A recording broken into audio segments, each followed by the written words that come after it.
En octubre de 1997 ocurrió una de las peores masacres que hayan sucedido en Colombia y de la cual sabemos muy poco.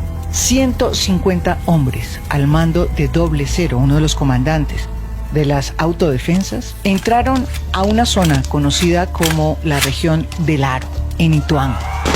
En el Aro murieron cerca de 19 personas, la mayoría de las cuales fueron torturadas, como les sucedió a Marco Aurelio Areiza, el dueño de un almacén de abarrotes, al que colgaron de un árbol y le quitaron los ojos y el corazón. Luego de miles de investigaciones en el Aro, no encontraron ni secuestrados, ni guerrilleros, ni plantaciones de coca. El pueblo quedó destruido, fue incendiado en llamas. Las mujeres fueron violadas y muchos fueron despojados de sus tierras. Además de que los paramilitares le robaron cerca de 1.700 reses, las cuales fueron arriadas hasta Urabá durante varios días por arrieros que sobrevivieron a la masacre y que llegaron a esa zona prácticamente muertos. ¿Qué fue lo que pasó en esa masacre? ¿Por qué se perpetró? ¿Y por qué se pudo perpetrar durante 10 días? La masacre Mancuso y Uribe. La masacre del Aro fue preparada con un año de anticipación según Mancuso. En 1996, él mismo fue a encontrarse con el entonces comandante de la 4ª Brigada del Ejército en Medellín, general Manosalva, por petición de Carlos Castaño, máximo comandante de las Autodefensas Unidas de Colombia.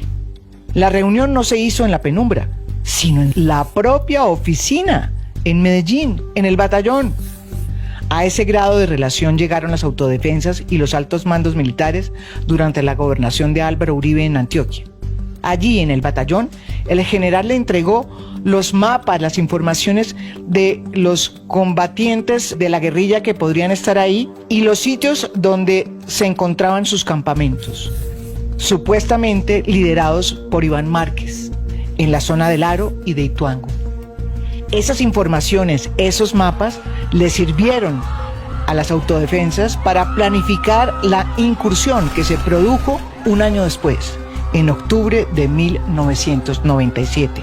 La masacre duró 10 días. Según Mancuso, Carlos Castaño coordinó todo junto con Cuco Banoy, otro de los ex jefes paramilitares importantes que además también está extraditado, quien se había comunicado a su vez en ese momento ya no con el general Manosalva porque había muerto de un infarto, sino con el general Carlos Ospina, quien lo había reemplazado en la 4ª Brigada.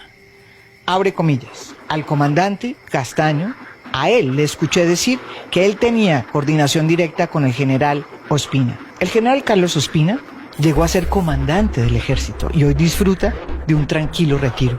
Mancuso también dice que Pedro Juan Moreno, brazo derecho de Álvaro Uribe en la gobernación, era su secretario de gobierno, supo de esta incursión porque semanas antes Moreno mismo se había reunido con Castaño y con él en una finca cercana llamada El Volador.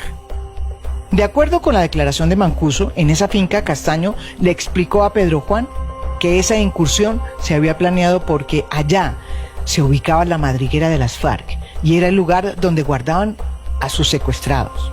En su relato Mancuso agrega que Pedro Juan no se movilizaba en carros oficiales cuando iba a esas reuniones y que si quería entrevistarse con las AUC llevaba al aeropuerto de Montería, donde era recogido por ellos.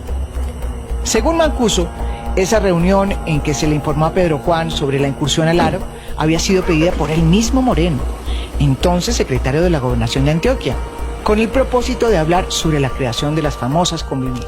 Mancuso negó en esa diligencia que las Convivir hubiesen estado al tanto de las incursiones, pero en otra parte aclaró que Pedro Juan sí les ayudó a impulsar las Convivir que ellos propusieron. Abre comillas, nos consiguió una persona que hacía todas las diligencias para la creación de ellas.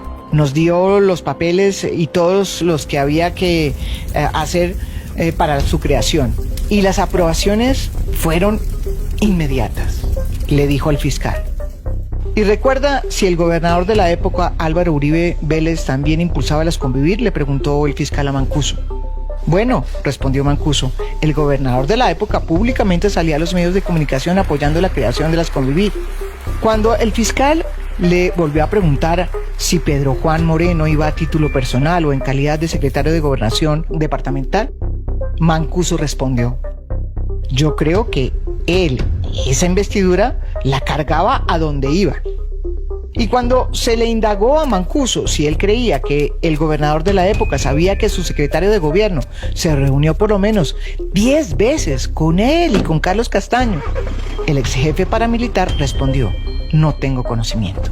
Pedro Juan Moreno murió en un misterioso accidente aéreo en febrero de 2006. Mancuso también confirma que durante esos 10 días que duró la masacre, un helicóptero de la gobernación de Antioquia sobrevoló la zona, pero niega la versión de Francisco Villalba, uno de los paramilitares que participó y que fue condenado por la masacre del Aro. Villalba aseguró que luego de la masacre se produjo una reunión en la que se condecoraron a los combatientes, en la que estaban Pedro Juan Moreno junto con Álvaro Uribe y su hermano Santiago. Villalba fue asesinado en el 2009. Son verdades que mezcla con mentiras, dijo Mancuso al fiscal. Es verdad que hubo una reunión para condecorar a los miembros de la SAUC que participaron en los combates de esa zona de El Aro, donde participaron además el comandante Castaño, Doble Cero y Cuco Banoy. Yo también estuve, pero es mentira que el gobernador de esa época, Álvaro Uribe, y las otras personas que dice Villalba estuvieran allí. Salvatore Mancuso es uno de los ex jefes paramilitares que más ha contribuido con la verdad. ¿Y por qué lo digo? Porque lo hizo desde el comienzo, incluso antes de que los extraditaran. Fue el primero que empezó a hablar. Y después de que lo extraditaron, lo primero que hizo cuando llegó a la cárcel de Estados Unidos fue ofrecerse para justicia y paz.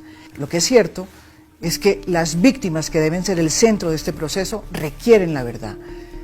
Y requieren que Mancuso venga y cuente no solamente qué pasó en la masacre del Aro, sino en muchas otras masacres. Y que cuente además, termina de contar, para que la justicia investigue lo que él nunca ha investigado en los últimos 10 años en que él ha colaborado, ¿sí? Que siga investigando sobre las relaciones que tuvieron los paramilitares con los empresarios que financiaron las Convivir, que financiaron los grupos paramilitares. Ese es un tema que es un capítulo oculto de nuestra historia del paramilitarismo y el conflicto.